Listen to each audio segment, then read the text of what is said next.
This quarry actually started off as farmland, and once we started the quarrying process, there's three main steps. You have a stripping, a mining, and a reclamation phase. So that stripping phase, we take all the overburden, which is the undesirable clay, dirt, or anything that wasn't the desired target of the material.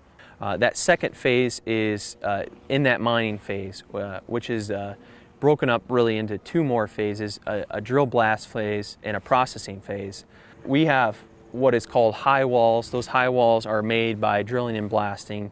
The drilling and blasting uses explosives to break up the material. It's the cheapest way to break up material, most cost effective to get that initial breakage, because quarries are all bulk materials, so it's all one solid piece of rock, and we just make big rocks into little rocks.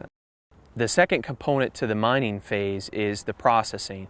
So off into the distance, we have a processing facility that crushes large stone and sorts it into individual products.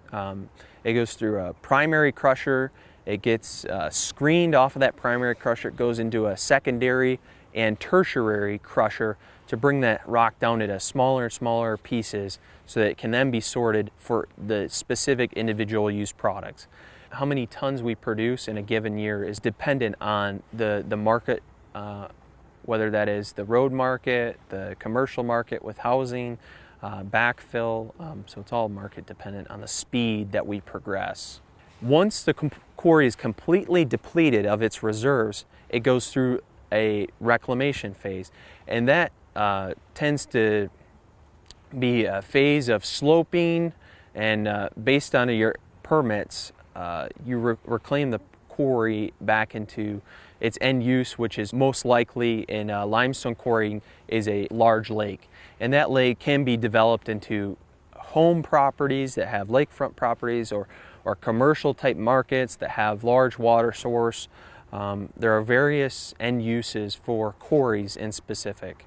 It isn't a lake right now because we dewater the quarry. There's a natural influx of water through the cracks and layers within the rock, as well as surface water runoff that collects down into the quarry basin. So it's being dewatered so that it's not flooded. Now, at the end use reclamation, there will be a natural influx of water coming into the quarry at a significant rate. It will then gradually fill up to the static water level, which is generally about the current water table within the area, and then we'll reclimate. Some townships do a progressive reclamation, which means as you progress into the mine's life, you need to reclimate that in stages so that you don't have a giant lump sum reclamation at the end.